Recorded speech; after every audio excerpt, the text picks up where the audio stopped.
Le couteau s'enfonça dans mon ventre comme une caresse traîtresse. Froid et précis. Juste sous les côtes. Là où bat encore le cœur d'une mère brisée. Je sentis le sang chaud couler. Un torrent rouge qui emporta avec lui les derniers lambeaux de ma vie volée. Et dans cet instant suspendu, je vis le visage de Sophie, ma belle-fille. Cette vipère aux lèvres peintes en rouge semble se tordre en un sourire victorieux. Comme si elle avait enfin gagné la partie. Trop pauvre pour nous, murmura-t-elle en se penchant sur moi. Son parfum de Chanel bon marché étouffant l'odeur métallique de ma faim. Et je mourus en riant intérieurement. Car elle ignorait tout, l'empire que j'avais bâti dans l'ombre. Les millions enfouis sous les pavés de Paris. Et la vengeance qui, même dans la mort, n'abandonne jamais une femme comme moi. Puis, le néant. Un vide absolu. Plus noir que les nuits d'hiver sur la Seine. Où les regrets dansent comme des fantômes. Et soudain, un sursaut, mon cœur qui repart. Non pas dans le corps agonisant sur le carrelage froid de ma cuisine, mais dans celui d'une Marie plus jeune. Plus forte. Celle qui n'avait pas encore vu son fils Pierre se retourner contre elle sous l'emprise de cette sorcière. J'ouvris les yeux. Et là, dans le miroir craquelé de mon appartement du Marais, je vis mon reflet, 50 ans à peine. Les rides encore discrètes. Les yeux verts encore vifs. Et cette cicatrice invisible de la trahison qui n'existait pas encore. J'étais revenu. 30 ans en arrière. Pile au jour où Sophie avait franchi le seuil de notre vie pour la première fois. Lors de ce dîner de fiançailles forcées. Sous les lumières tamisées du restaurant Le Procope. Là où Voltaire lui-même avait comploté ses révolutions. Dieu ou le diable. Peu importe, m'avait renvoyé pour corriger l'erreur. Pour transformer ma chute en triomphe sanglant. Paris.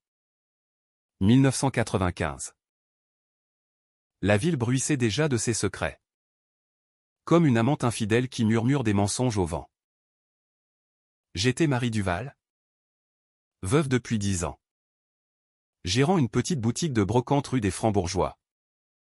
Vendant des reliques du passé pour survivre. Pierre. Mon unique fils. 25 ans. Ingénieur prometteur chez Renault. Était mon soleil. Mon tout. Il avait les yeux de son père. Ce regard bleu qui avait conquis mon cœur dans les fumées de mai 1968. Et une naïveté qui le rendait vulnérable au Louvre comme Sophie. Elle était apparue comme un mirage, blonde, élancée.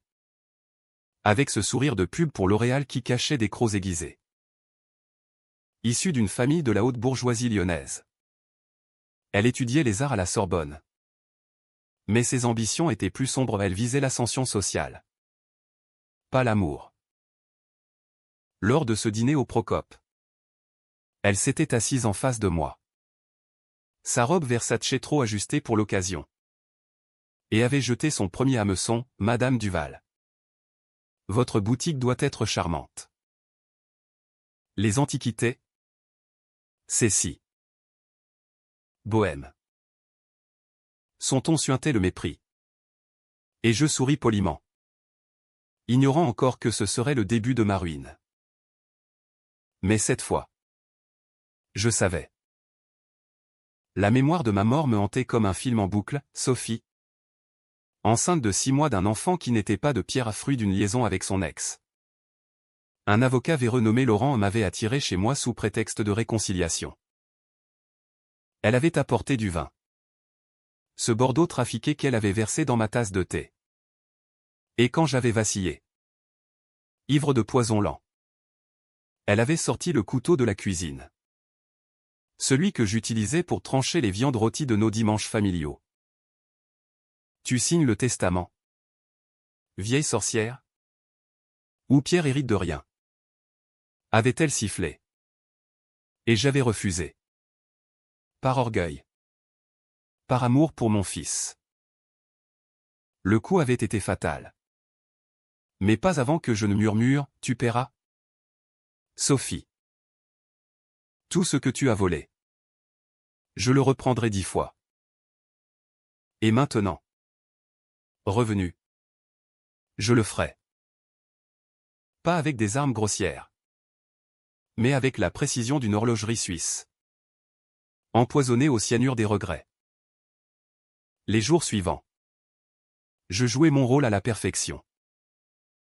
Je laissais Sophie s'installer dans notre cercle. Feignant l'enthousiasme pour ses fiançailles.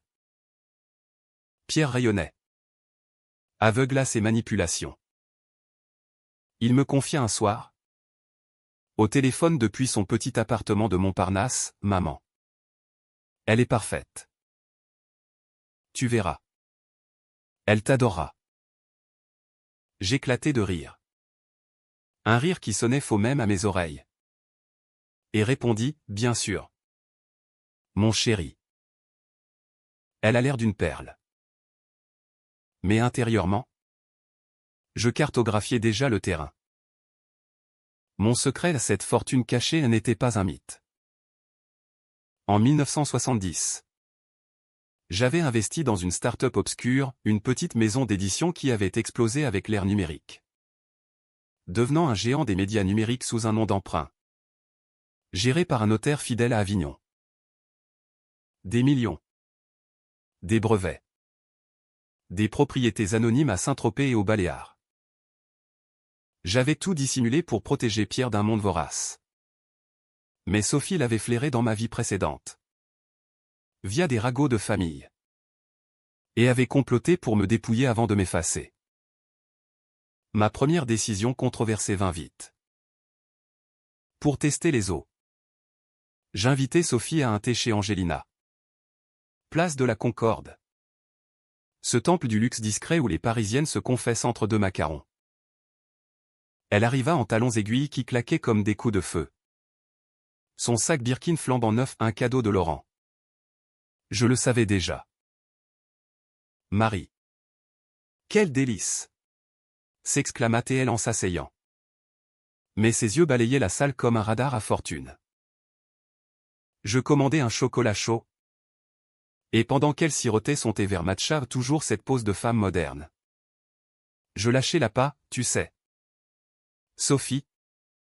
J'ai toujours rêvé de léguer quelque chose de grand à Pierre. Mais la vie est si imprévisible. J'ai un coffre à la banque. Des papiers qui pourraient changer tout. Ses pupilles se dilatèrent. Un éclat de cupide pur. Vraiment? Oh. Marie.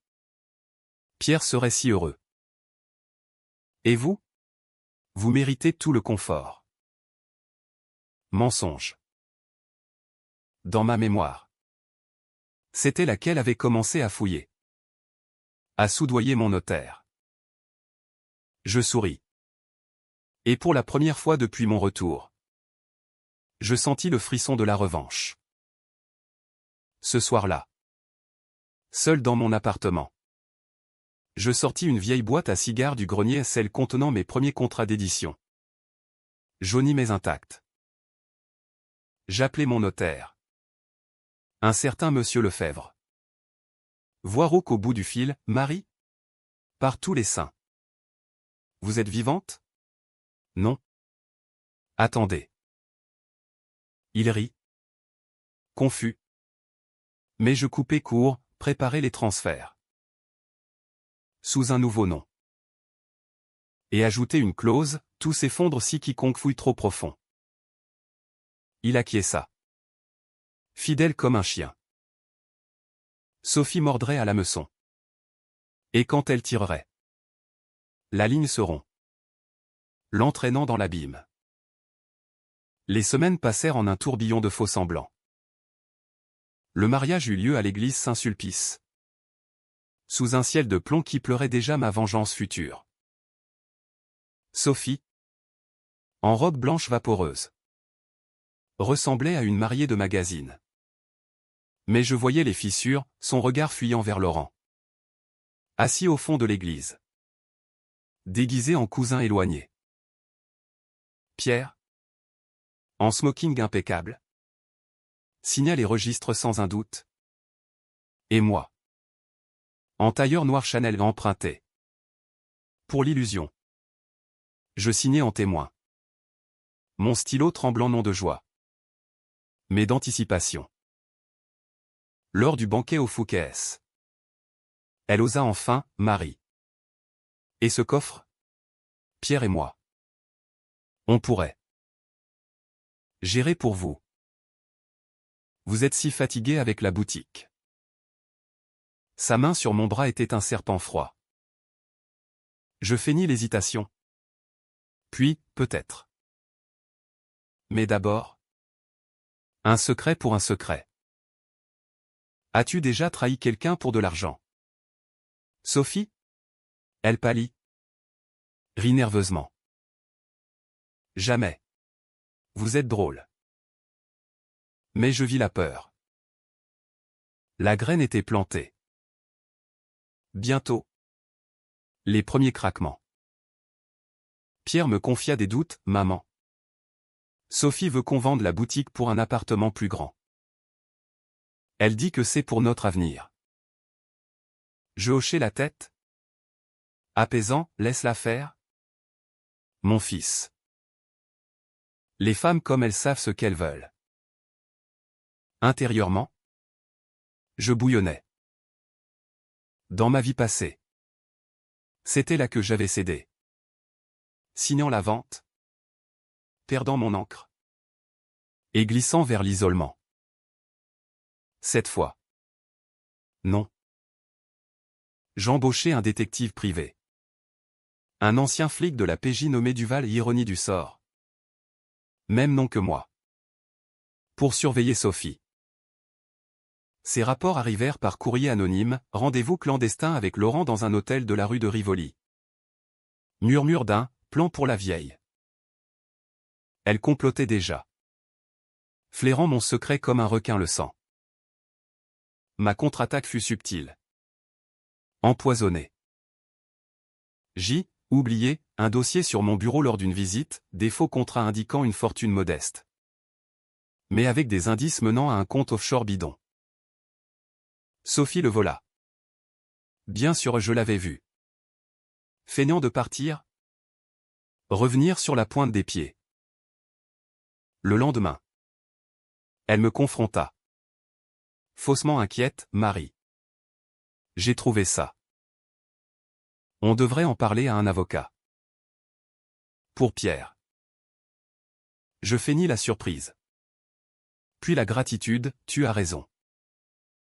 Allons voir le mien. Rendez-vous chez Lefebvre. Où je fis mine de signer un avenant. Mais en réalité, je transférai tout vers une fondation anonyme au nom de Pierre seul. Avec une clause de révocation si adultère prouvé. Sophie signa comme témoin. Pensant empocher la clé. Le piège se resserrait. Paris. Ma ville bien-aimée. Devenait le théâtre de ma guerre privée. Les cafés du quartier latin bruissaient de rumeurs que je semais via des amis et des commérages sur la fiancée ambitieuse de Pierre. Elle réagit en m'isolant, appel non rendu. Invitations annulées. Pierre, tiraillé, me visita un soir.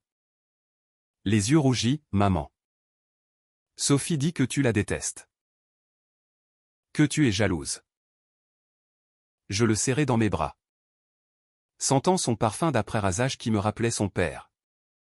Et murmurai, jamais. Mon amour. Mais protège-toi. Les serpents ont des crocs. Il partit. Dubitatif. Mais la semence du doute germait. Puis. Le premier coup dur pour elle.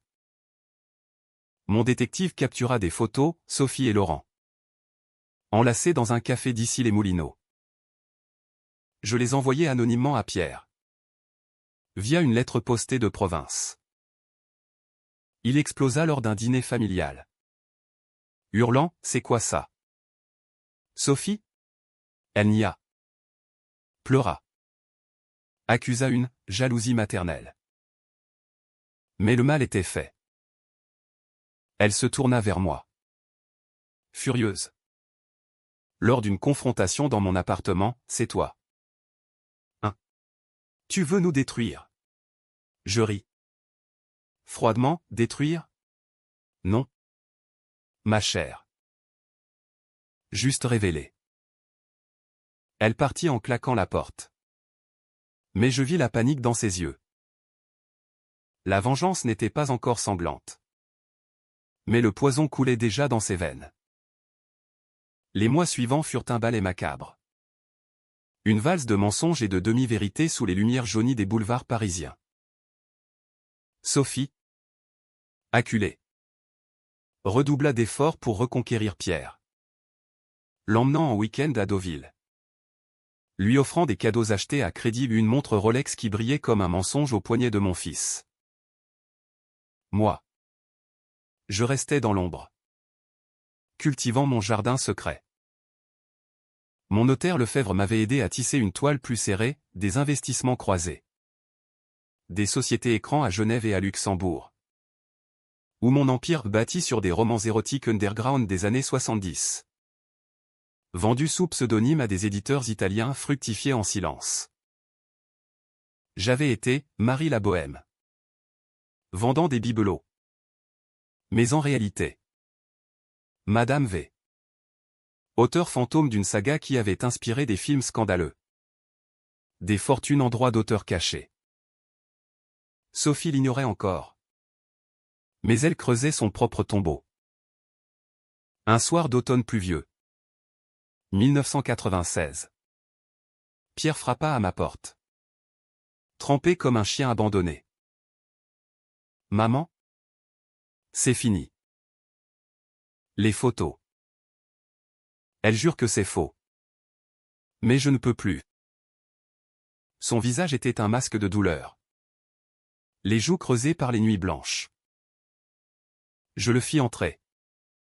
Allumer la cheminée, ce vieux poêle à bois qui crépitait comme un rire diabolique. Et lui verser un cognac de mon père. Un Hennessy millésimé que j'avais gardé pour les occasions. Raconte-moi tout. Dis-je doucement. Mais intérieurement, je jubilais. C'était le premier domino. Il parla pendant des heures, les disputes. Les dettes qu'elle accumulait pour son style de vie.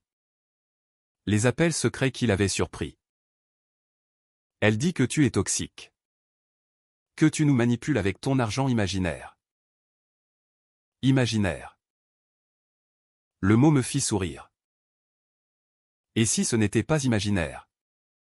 Pierre? Si maman avait plus que des regrets à léguer?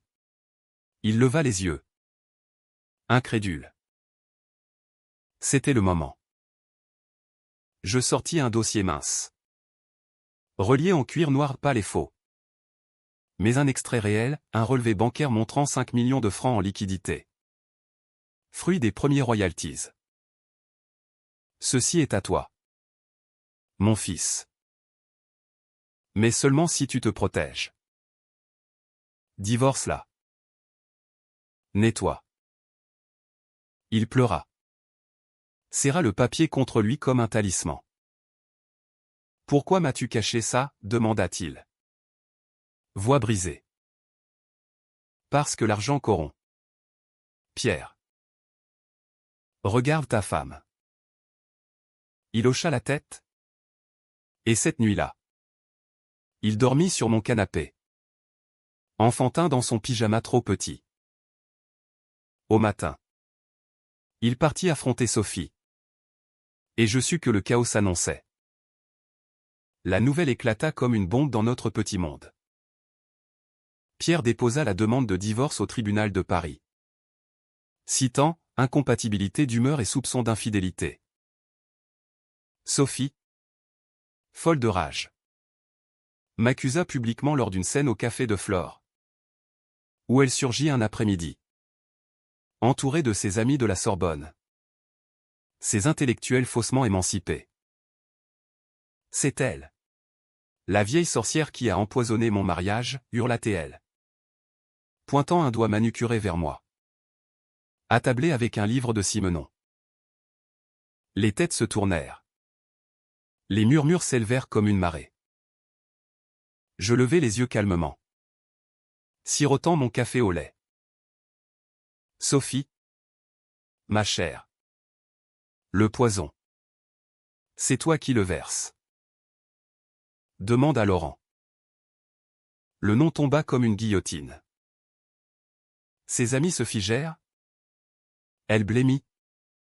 Balbutia, qui? Qui est-ce? Mais je vis qu'elle savait. Je me levai. Posai une pièce sur la table. Et partis sous les regards. Reine incontestée de ce petit théâtre. Pourtant. Elle ne capitula pas. Mue par un instinct de survie primale. Sophie contre-attaqua avec une férocité qui me rappela ma propre mort. Elle engagea un avocat, le même Laurent. Bien sûr. Qui se révéla être un requin du barreau. Spécialisé dans les divorces juteux. Ils fouillèrent mes finances. Subpéna mes comptes. Cherchant la faille. Lors d'une audience préliminaire au palais de justice. Rue de Lutèce. Elle témoigna. Les yeux larmoyants, Marie Duval m'a toujours haï. Elle a fabriqué ces photos pour me discréditer. Et maintenant? Elle achète mon mari avec de l'argent sale. Pierre? À mes côtés. Serra ma main sous la table. Mais je sentis son doute renaître. Laurent présenta des preuves, des relevés falsifiés montrant que mes fonds venaient de sources occultes. Insinuant du blanchiment.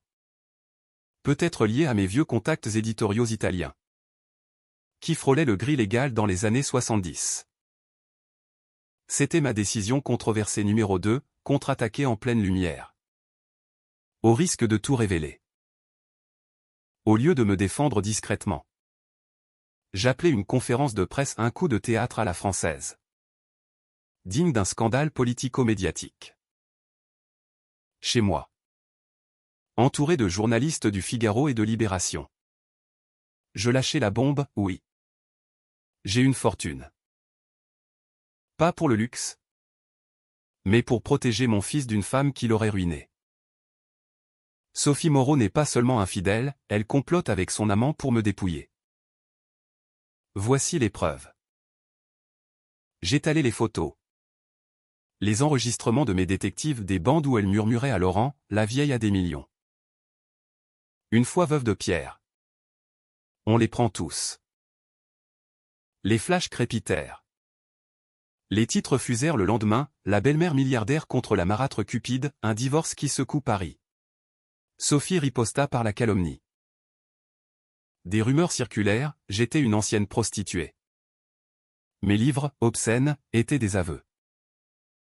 Pire. Elle contacta mon éditeur italien. Menaçant un procès pour diffamation si je ne retirais pas mes accusations. Laurent. Ce serpent.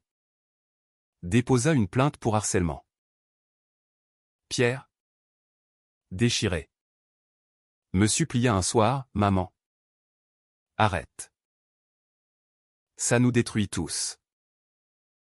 Mais je refusai. Le regard dur, non. Mon fils. La vérité est une arme. Et elle coupe plus profond qu'un couteau. Cette nuit-là. Seul.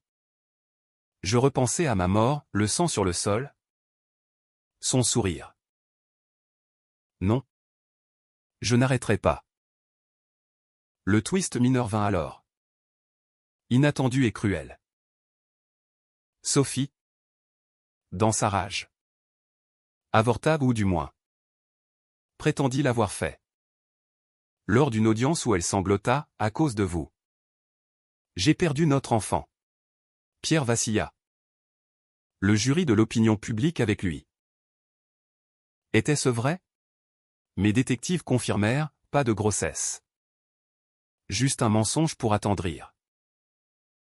Mais le mal était fait, Pierre signa un accord provisoire.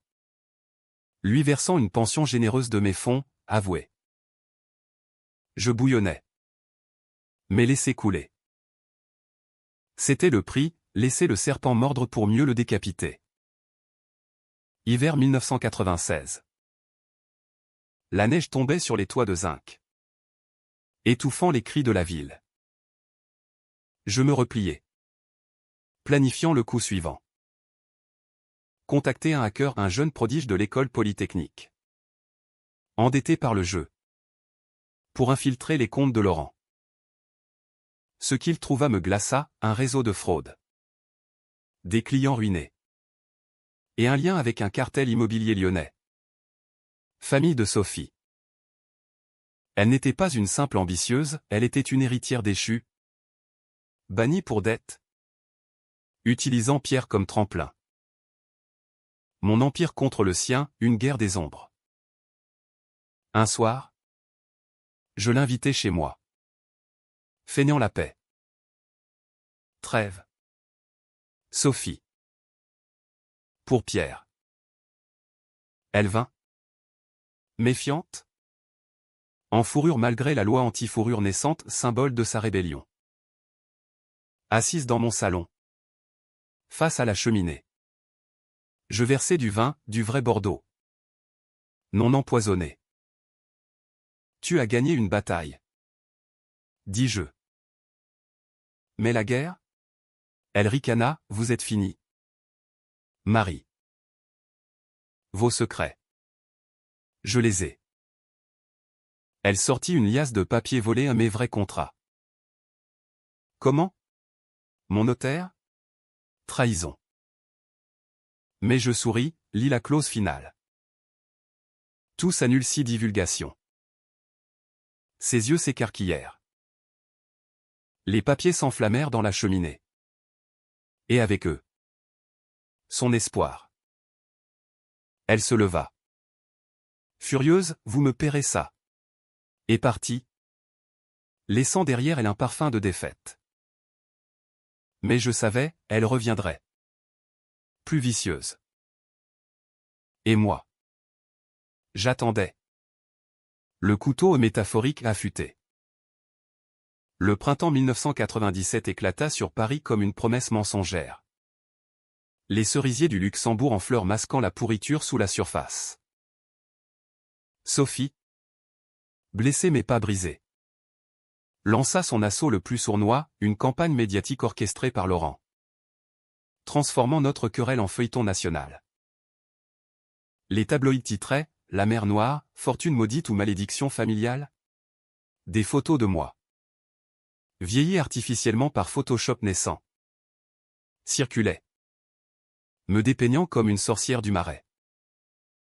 Pierre, harcelé par les paparazzis près de Renault, me supplia d'arrêter, maman. C'est trop. On divorce à l'amiable. Et basta. Mais je voyais clair, elle le tenait encore par les couilles. Via des promesses de réconciliation murmurées au téléphone. Non. Répondis-je fermement. Lors d'un déjeuner au zinc du départ. Laisse-moi finir ce que j'ai commencé. Pour nous deux. Ma décision controversée numéro 3 fut la plus osée. Celle qui flirtait avec l'illégalité. Un pas dans le vide abyssal de la morale française, terre de révolutionnaires hypocrites. J'engageai un consultant, un ancien agent du SDC. Les services secrets. Reconverti en mercenaire des ombres. Nommé Jacques. Cheveux poivre et sel. Cicatrice barrant la joue gauche au souvenir d'Alger. 1962. Il sirotait un pastis dans un bistrot de Belleville quand je le contactai. Je veux des dossiers. Dis-je sans embâche. Sur Laurent et Sophie. Tout, dette. Liaison. Crime. Il rit. Un croassement de corbeau, ça coûte cher. Madame Duval. Et si c'est sale? Je posai une mallette sur la table, 100 000 francs en billets usagés. Plus sale que la mort? Non. Allez-y. Jacques livra en un mois. Un dossier épais comme un roman de Zola, factures impayées de la famille Moreau à Lyon. Un avortement clandestin en 1994, pas le faux. Un vrai. Caché pour ne pas effrayer Pierre. Et pire, une implication dans une escroquerie immobilière. Où Laurent avait falsifié des actes pour revendre des appartements HLM à des promoteurs véreux. Sophie signait comme consultante. C'était de l'or en barre. Mais empoisonné. Le publier ruinerait des innocents locataires spoliés. Famille brisée. Une décision morale, détruire pour venger. Ou pardonner pour. Quoi? La paix? Non. La paix était pour les faibles. J'optais pour le feu, anonymement. J'envoyais le dossier au Canard enchaîné. Ce journal satirique qui adore éviscérer les puissants. L'article sortit un mardi. Titré « L'avocat des ombres, Laurent et sa muse blanche dans le scandale des HLM ». Paris explosa en rire cynique et en colère contenue. Laurent fut suspendu du barreau. Sophie virée de la Sorbonne pour conflit d'intérêts. Pierre. Lisant le journal dans mon appartement. Blémi, maman. C'est toi. Je niais. Mais mes yeux me trahirent. Il hurla, tu vas trop loin. Ce sont des vies. Oui. Des vies comme la mienne. Tranchée nette. Et la tienne? Pierre? Elle t'aurait ruiné. Ou pire. Tué pour l'argent. Il partit en claquant la porte. Mais le soir même. Il rappela, elle avoue tout. Laurent l'a quitté. Merci. Maman. La graine avait pris racine. Sophie. Acculée. Frappa bas. Une nuit de mai. Sous une lune voilée. Elle se présenta chez moi. Ivre. Chevelure en désordre. Mascara coulant comme des larmes de crocodile. Marie. Je sais que c'est vous. Le Canard. Personne d'autre n'avait ces détails. Elle tituba dans le salon. S'effondra sur le canapé. Je restai debout. Verre de vin à la main. Observant cette ruine qui avait été ma némésie. Et alors, demandai-je froidement. Elle pleura, j'étais désespéré. Ma famille m'a jeté. Lyon est un enfer de dettes. Pierre était mon ticket de sortie. Pas l'amour. Juste. La survie. Un aveu. Dans ma vie passée. C'était laquelle m'avait tué. Feignant la vulnérabilité. Cette fois. Je tendis la main, la survie? On en parle. Signe ça. Un papier, renonciation à toute pension. Aveu d'adultère sous serment. Elle signa. Tremblante. Merci. Murmura-t-elle. Mensonge. Je le sentis, la haine bouillonnait encore. Le divorce fut prononcé en juillet. Sous le soleil implacable de la cour. Sophie. En tailleur gris. Tête baissée. N'obtint rien, pas un sou. Pierre. Libéré. Revint vers moi. Nous reconstruisant une vie simple, dîner au Procope. Balade le long de la Seine.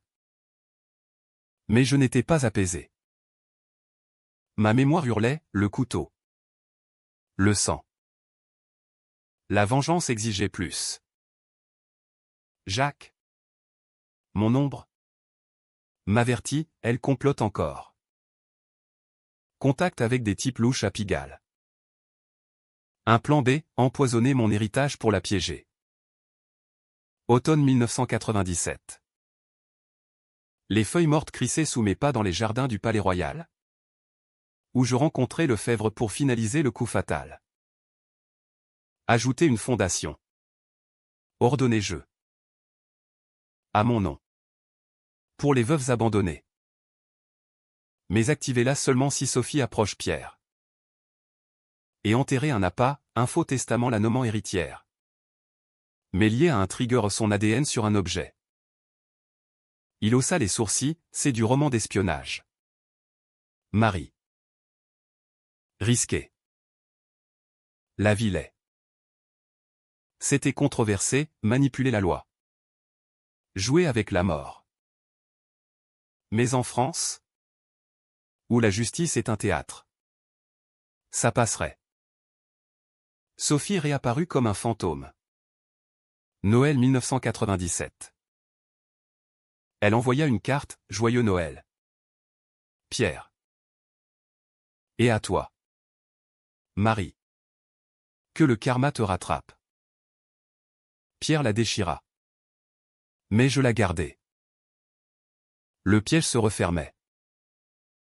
Début 1998. Elle tenta le tout pour le tout, une lettre à Pierre. Suppliante. Promettant un enfant, un mensonge. Encore. Il hésita. Vint me voir, et si elle changeait? Je ris amèrement, les tigresses ne changent pas de rayures. Mais pour tester. J'organisai une rencontre, au Louvre. Sous la Vénus de Milo. Symbole d'amour brisé. Elle arriva.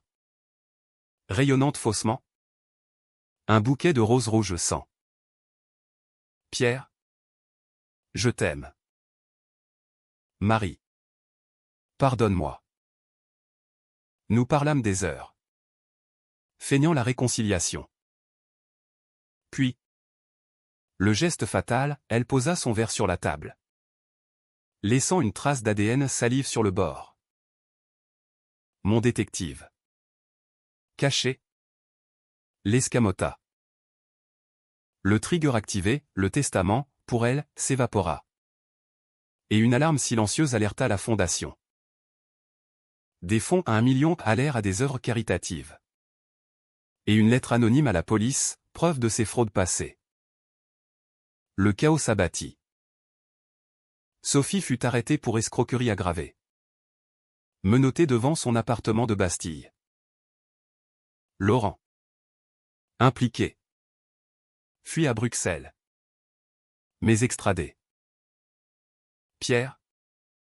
Témoin. Témoigna contre elle, elle m'a menti sur tout.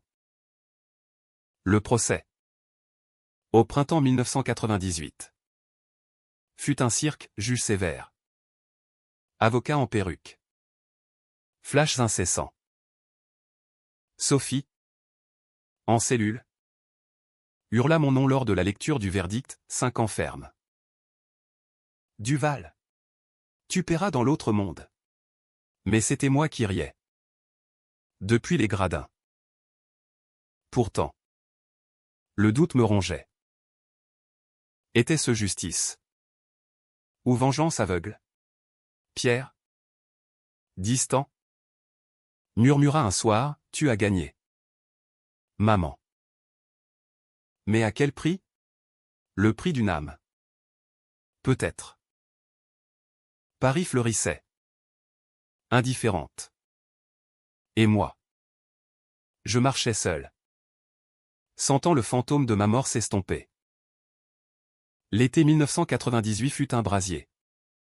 Non pas de soleil, mais de cendres émotionnelles. Sophie incarcérée à Fresnes. Cette forteresse grise aux abords de Paris où les rêves pourrissent comme des fruits oubliés. Devint un écho distant dans ma vie. Pierre et moi tentâmes de recoller les morceaux, voyage à la campagne normande. Où les falaises de Étretat murmuraient des secrets à la mer agitée. Et dîner où nous évitions son nom comme une malédiction. Mais la vengeance? Cette maîtresse jalouse. Ne lâche pas si facilement. Mes nuits étaient hantées par des visions, le couteau, son sourire. Et maintenant? Ces cris depuis la cellule rapportés par un gardien corrompu que Jacques avait graissé. Elle jure de te détruire. Madame Duval. Même d'ici. Ma décision controversée numéro 4 fut un plongeon dans l'abîme éthique. Un flirt avec le mal absolu qui aurait fait rougir Sade lui-même. Apprenant que Sophie, en prison, ourdissait un nouveau complot contactant des codétenus pour harceler Pierre via des appels anonymes. Et pire, falsifiant des documents pour contester le divorce et réclamer une part de « mon empire », je décidai de frapper au cœur. Pas légalement. Non. Personnellement. Avec l'aide de Jacques, je visitai Fresnes sous faux nom. Une avocate repentie, en tailleur strict. Lunettes fumées masquant mes yeux verts. La salle des parloirs puait le désespoir, béton froid. Voix étouffées par les grilles.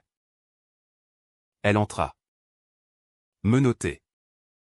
Amaigrie mais toujours ce regard de vipère. Cheveux blonds ternis par la captivité. Qui êtes-vous, grognatait-elle, s'asseyant face à moi. Je retirai mes lunettes lentement, savourant l'instant. Devine. Son visage se décomposa. Un masque de haine pure. Toi. La sorcière. Qu'est-ce que tu veux? Me narguer? Je souris. Glissant un dossier sous la grille, des photos de sa cellule. De ses lettres interceptées. De ses codétenus soudoyés. Non. Sophie. Te briser. Complètement. Elle blêmit, tu bluffes. T'es qu'une vieille folle avec du fric sale. Je me penchai, sale? Mon argent a ruiné des empires comme le tien. Et le tien? Tes parents à Lyon savent pour l'escroquerie? Pour l'avortement? J'ai envoyé les copies. C'était un mensonge, pas encore. Mais elle craqua. Larmes acides, pourquoi? J'ai tout perdu. Pierre?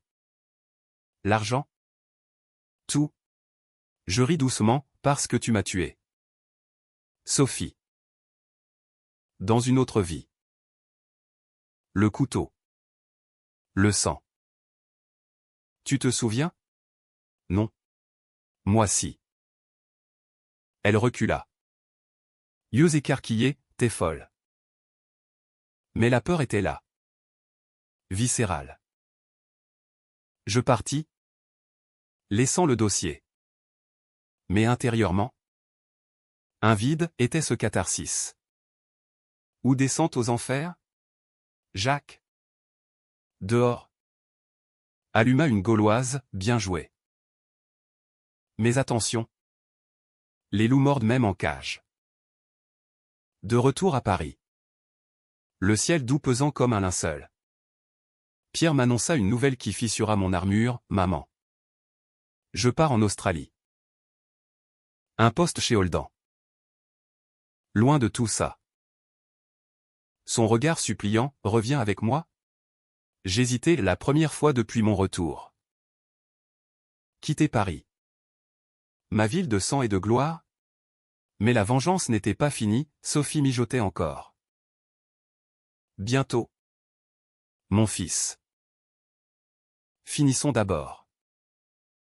Il partit seul. Avion pour Sydney. Me laissant seul avec mes démons. Septembre apporta le contre-coup. La famille Moreau. Ruinée par mes fuites. Porta plainte contre moi pour diffamation. Un juge conservateur. Ami de leur avocat. M'assigna, audience au tribunal de grande instance. Où les marbres froids résonnaient de mes pas accusés. Laurent. Libre sous caution. Présenta, Madame Duval a fabriqué des preuves pour une vendetta personnelle. Des experts balistiques, non. Financiers démontèrent mes faux dossiers. Révélant des incohérences. Pierre. Joint par visioconférence depuis l'aéroport de Sydney. Témoigna en ma faveur. Mais sa voix tremblait, Maman est innocente. C'est Sophie qui a menti. Le juge. Sceptique. Ajourna, preuve supplémentaire requise. Panique. Sophie, sentant le vent tourner, envoya un émissaire, une codétenue. Une grande brune tatouée nommée Nadia. Qui me coinça rue des Rosiers. Couteau de cuisine à la main et écho cruel de ma mort. De la part de Sophie. Grognatait-elle. L'âme contre ma gorge. Le sang afflua. Mémoire vive. Je hurlai. Un passant intervint, un touriste anglais. Point nu. Et Nadia fuit. Police. Rapport. Mais pas d'arrestation. Jacques Tracas, c'est son réseau. Des putes et des truands de Pigalle. La guerre s'intensifiait. Ma riposte fut un chef-d'œuvre de manipulation, je fuis, Paris pour Avignon. Chez Lefebvre. Prétextant la peur. En réalité, j'orchestrais une fausse piste, un testament, final, circulant via des courriers anonymes. Nommant Sophie unique héritière si je disparaissais. Elle mordit. Bien sûr. Depuis Fresnes. Elle activa ses contacts, un faux enlèvement planifié. Pour me tuer et empocher. Jacques et moi tendîmes l'embuscade dans une ruelle d'Arles. Près des arènes romaines et ironie. Gladiateurs modernes. Deux sbires. Masqués. Surgirent avec des matraques. Jacques les neutralisa d'un coup de couteau au non fatal. Juste dissuasif. Et j'enregistrai tout, dit à Sophie que la fortune est à elle. Si elle vient la chercher. Le twist frappa alors. Brutal comme un coup de Mistral. En écoutant les bandes. J'entendis, la patronne dit que la vieille est morte déjà. Dans une autre vie. Quelle hante. Sophie savait? Pour le Trincine? Impossible. Un délire de prisonnière. Mais ça sema le doute, et si mon retour n'était pas unique? Si elle se souvenait fragments? Non. Folie. Pourtant. Lors de ma visite suivante à Fresnes autorisée par un juge complaisant. Elle murmura à travers la grille, tu es revenu. Pour me torturer. Je sens le sang sur tes mains. Non. Sur les miennes. Son regard. Fou. Me glaça. Était-ce contagion? Ma vengeance me consumait-elle? Octobre. Feuille rousse. Pierre à plat, maman. Rentre. L'Australie est vide sans toi. Je promis. Mais d'abord. Clore le chapitre. J'envoyai la bande à la police, preuve d'un complot d'assassinat depuis la prison. Sophie fut transférée à la santé. Isolée. Son réseau démantelé. Laurent. Accusé de complicité. Écopa de 10 ans. Justice poétique. Mais le vide persistait. Seul dans mon appartement. Face au miroir. Je vis non plus la jeune Marie. Mais l'agonisante, ride nouvelle. Yeux hantés. La vengeance avait gagné. Mais à quel prix? Pierre? Mon âme? Paris. Indifférente. Continuait sa danse. L'hiver 1998 à 1999 s'abattit sur la France comme un verdict inexorable. Neige rare mais acérée. Couvrant les cicatrices de l'année écoulée. Sophie. Recluse à la santé. Devint une ombre. Son nom effacé des journaux comme une tache lavée à l'acide. Pierre. Depuis Sydney. Insistait, viens. Maman. Nouvelle vie. Oubli. Oublier? Le mot sonnait comme une trahison à ma propre histoire. Mon retour n'était pas pour la paix, mais pour l'équilibre 100%. Pourtant, les nuits m'apportaient des rêves troubles, moi. Poignard en main. Face à elle. Et au lieu de frapper, je voyais son ventre gonflé. Un enfant innocent. Était-ce remords? Ou prescience? Ma décision finale, la plus controversée, fut un pari sur le destin, la confronter une dernière fois. Non en ennemi, mais en miroir.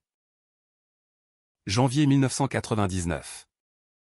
Sous un ciel de plomb, je demandais une visite extraordinaire à la santé, privilège accordé via un ministre ami.